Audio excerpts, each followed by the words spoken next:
What's going on, everyone? It's Adrian from Draft Time, and welcome to another picks video. Now, in this video, I'm going to give you a full breakdown of tonight's main FanDuel slate, which is a six-game slate. So let's go ahead and get right into it. So first of all, some injury news. You got Damian Lillard, who's out, and then there's a ton of guys who are questionable, including two of these Boston players, Tatum and Porzingis. So that'll be really big if those guys end up missing the game, and then some other not so big names who are questionable. But let's go ahead and let's take a look at the top value picks for the night. And right off the bat, you see that all the guys from the Bucks are going to be your top value picks. Middleton, Giannis, and Malik Beasley. Obviously, with no Damian Lillard, that gives these guys a lot more value. And they're going against Utah, who have a pretty bad defense. So before I get into these games, I want to go over my top sleeper pick for the night, and that's going to be Koulibaly for the Wizards. He's $4,900 and he's coming off a pretty bad game, which is why he's going to be pretty low owned. But look at his minutes the past three games: 32, 36, and 27 minutes. And uh, 2 games ago against Cleveland, he had 36.9 points and he's only $4,900. So there's a lot of value there. But, anyways, let's go ahead and take a look at this game. You got OKC at Washington. So let's take a look at OKC first. So OKC is average on defense, and they play at the seventh fastest pace. And Washington is awful on defense. They play at the second fastest pace, and they allow the most points per game. So Shea Gilgeous-Alexander, I mean, against this Washington team, he's definitely a pretty good option. I mean, he could easily give you 70 points against this horrible defense. Chet Holmgren, I actually like this price right here, $8,500, because he's coming off some pretty bad games. But before that, he was on a nice little stretch. So at $8,500, I like Chet Holmgren to lock into a few lineups. Now, Giddy, I'm not crazy about his ceiling. He's only $6,700, but he doesn't have that high of a ceiling. I mean, he's only scored 40 plus one time in his last 10 games. And Jalen Williams, not crazy about that price, 7,500. Dort's too expensive. Isaiah Joe, way too expensive. So no one else really on OKC, even against this bad Washington defense. The only guys I think worth picking up are Shea Gilgis and maybe Chet Holmgren. But let's go ahead and take a look at Washington. Now, for Washington, let me go ahead and sort this by projection. For Washington, you got Kuzma. He's only $7,900 because he's on a pretty bad 3 game stretch. But before that, he was on a pretty decent stretch. He had scored 50 plus in 2 of the 7 games before that. So I like Kuzma in a few lineups at that $7,900 price point. I also like Denny Avdia at 6,400. He's on a pretty good stretch right now. He had 50 points in his last game, and he gave you 51 a few games ago against Brooklyn. So at $6,400, he's definitely worth putting into a few lineups. He's averaging nearly 40 points a game over his last 5. So definitely worth putting in a few of your lineups. And he's probably going to end up in some optimized lineups. Now, Daniel Gafford is $6,400. He's cooled down a little bit. He was on a nice little stretch. Um, but over the past 5 games or so, he's really cooled down. He's averaging 23.7 over his last 5 games.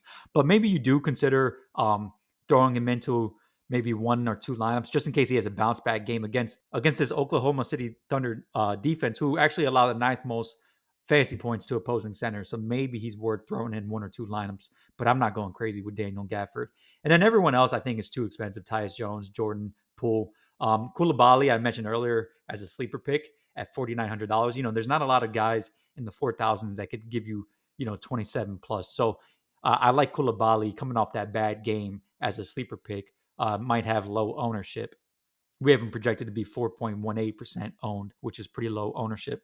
Okay, and that takes us to the next game. You got Boston at Indiana. So Indiana, they play at the fastest pace and they allow the second most points per game. So they're pretty bad defensively. In Boston, they play at a pretty average pace, but they allow the third fewest points per game. So they're a really good defense. You got Tatum and Porzingis who are questionable. So it's going to be huge if either of these guys miss the game. If Porzingis misses the game, you're going to see a lot of people all over Al Horford. I mean, look at his last game, and in 29 minutes, he dropped 42 points. So expect his minutes to be in the 30s tonight if Porzingis misses, and his projection to be somewhere like around 36 or 37, which would make him end up in the optimizer most likely. Now, if Tatum misses the game, obviously you got to go with a lot of Jaylen Brown at $8,500. Otherwise, I think Jaylen Brown's too expensive. But maybe you throw in Jaylen Brown sort of as a sleeper pick even if Tatum plays the game, because he's not going to be that heavily owned if Tatum plays and going up against this horrible Indiana defense, he could have a big game. Who knows? Derek White, I think, is too expensive, even if Tatum misses the game. Drew Holiday might be worth picking up if Tatum misses the game. Maybe he's the go-to guy, the guy who creates offense for everyone else. Um, Jalen Brown is not really a creator or a facilitator. So, Drew Holiday might be worth picking up with no Tatum. Also, if Tatum or Porzingis or both of those guys end up missing the game, you'll see Peyton Pritchard and Sam Hauser's values shoot up because they're both in the 4,000s. So maybe consider them in a few lineups. And that takes us to Indiana. And you got Halliburton. Um, he's averaging nearly 60 points over his last 5 games. So you always have to consider some Halliburton. He could easily give you 70, but I'm not going crazy with Halliburton against this defense. This is a pretty good defense. Miles Turner, I don't really think he's worth it at $7,400. I don't think his ceiling is that high. His best game in the last 10 was a 47-point game, which is pretty good, but I don't see him doing that against this Celtics defense. So I'm not doing much of Miles Turner.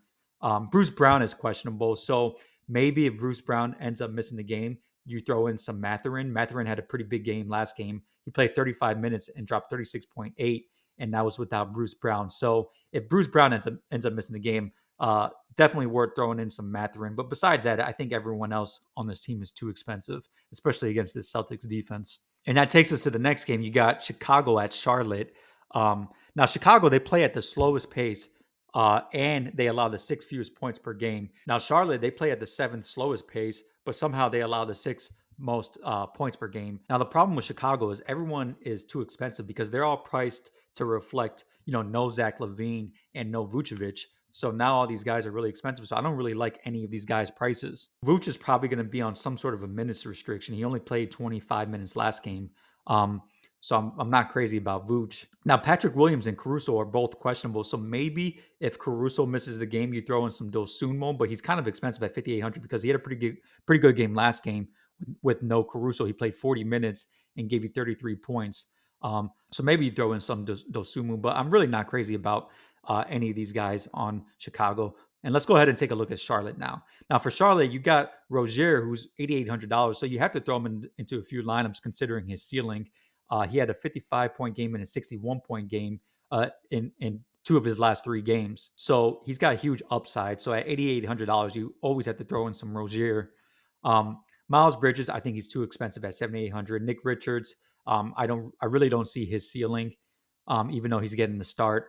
Brandon Miller's kind of been trending down recently, so I really don't see that much upside in Brandon Miller. Cody Martin is playing pretty well.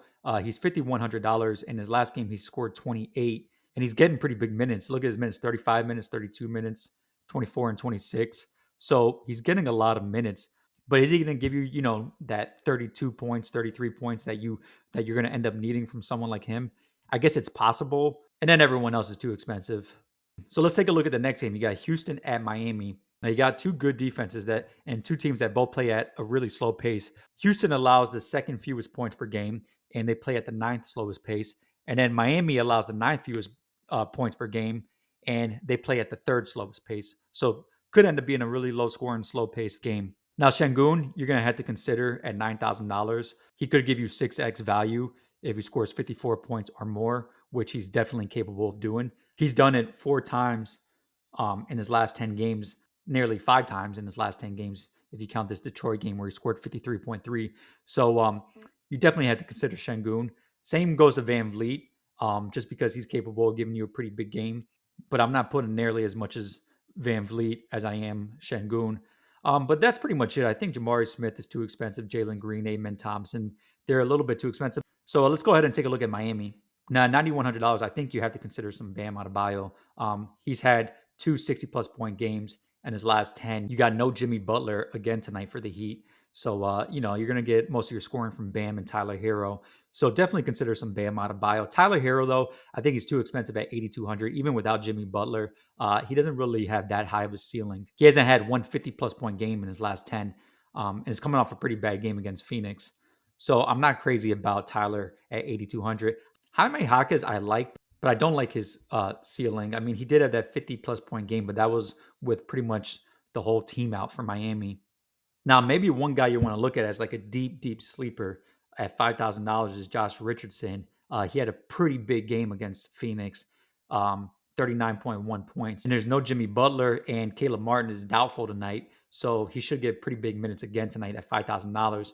Um, Kind of a boomer bust guy, though, because he could also have a pretty bad game. But I do like him as sort of a sleeper pick in case he gives you, 30 plus minutes and drops, 30 plus again. And that takes us to the next game. You got Utah at Milwaukee.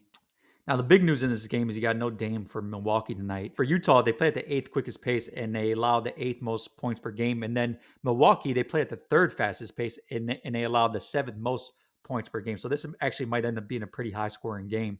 Now, for Utah, you got pretty much all their main guys are healthy. So not a lot of value here. You got Lauri Markkinen at $8,500. I'm not crazy about that price. However, you do want to consider him in case he gives you 50 plus, which he's done um, 3 times in his last 10 games. So he's definitely capable of it. So maybe you lock him into 2 or 3 lineups.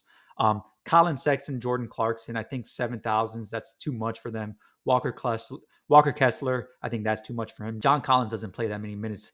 All of his minutes are in the 20s. So I'm not crazy about John Collins. And then everyone else is pretty much too expensive as well. And let's take a look at Milwaukee now. Now for Milwaukee, like I mentioned earlier, you got no Dame. You got Giannis, projected score 69.74, which might be the highest projection I've ever seen. He's 12,800, which isn't exactly cheap, but that's still really good value. The reason his projection is so high is because you got no Dame. He's going up against the Jazz, who have a pretty bad defense, and also they allow the fourth most fantasy points to opposing power forwards.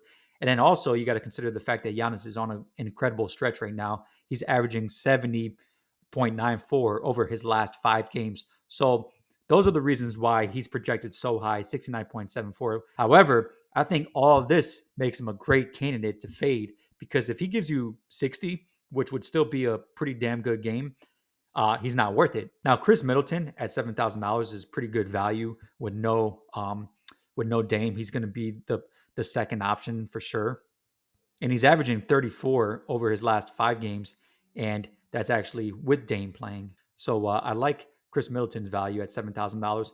Brooke Lopez 6,900. Not crazy about him, but maybe you consider putting him in a few because they might rely on him a little bit more tonight for his scoring. Bobby Portis, you could throw him into a couple because he's always that boom or bust kind of guy. Malik Beasley at $4,400. That's really good value. He's going to end up getting thrown into a bunch of lineups by a bunch of different optimizers. Now, Beauchamp at $3,800. You might want to consider throwing him in there. Might get a lot more minutes. Pat Connaughton might get a lot more minutes at $4,100. So you got to be creative with how you treat this Bucks game. Maybe cap off the Bucks players at most 3 players from the Bucks, and then do maybe one Giannis, one Middleton, and then one of these cheaper guys. That's what I'm going to do. But yeah, I'm going to cap off the Bucks players at 3 players from the Bucks. Okay, and that takes us to the last game. You got Phoenix at the Clippers. Now, for Phoenix, they play at an average pace and they have a slightly below average defense. And then the Clippers, on the other hand, they play at the 5th slowest pace and they allow the 8th fewest points per game. So the Clippers have a pretty good defense. Now, for Phoenix, the big news is Kevin Durant is doubtful. So if Durant does end up missing the game, that adds a huge boost to Booker, Nurkic, Bradley Beal. Grayson Allen is obviously going to get a boost, but I still think $6,300 is way too expensive for him. Um, Eric Gordon will get a boost, but he's still too expensive. So really, the guys you got to look at for Phoenix are Booker, Nurkic, and Beal. So you definitely want to throw in some Booker. You definitely want to throw in some Beal, and you definitely want to throw in some Nurkic. Now, I wouldn't throw Beal and Booker into the same lineup, but what I would do is I would throw Booker and Nurkic into the same lineup, or maybe Beal and Nurkic into the same lineup. Nurkic has really high ceiling at $7,000. Look at his last game. He scored 51 in his last game. So you have to throw in some Nurkic because of his ceiling. Now let's take a look at the Clippers. Now for the Clippers, you got James Harden is going to be pretty heavily owned. We have him projected to be 30% owned because he's only $8,600 and he's projected to score 44. And he's actually averaging over his last 10, 45.89. So that's going to make him end up in a bunch of lineups, and rightfully so. It's pretty good value for someone like Harden. However, that also makes him a good candidate to be faded, which I'm going to do in a few lineups. Kawhi Leonard at $9,000. I'm not crazy about him. Same applies to Paul George at $8,400, but maybe you do throw those guys into your lineup just because of their upside. Now, I'm actually going to throw in a lot of Zubac tonight because he's $6,700. Take a look at his last game, 49.3. This guy has a really high ceiling. He scored 40 plus in 4 out of his last 10 games. So I think he's definitely worth it, although he does have bust potential. And that's pretty much it for the Clippers. Westbrook, too expensive. Norman Powell, too expensive. Terrence Mann, uh, not going to give you much. Now, that's pretty much it for all the games. Now, before I go, let's go ahead and run one lineup just to see what it spits out. So you got Cody Martin, James Harden, Chris Middleton, Malik Beasley, Koulibaly, Beauchamp, Denny Avdia, Giannis, and then Nurkic. And this is probably going to change, especially with some of those guys who were questionable. But anyways, let me know what you guys think. If you're not already a member to Draft Time, go ahead and sign up, and you can sign up for a free 7-day trial. And good luck to everyone tonight.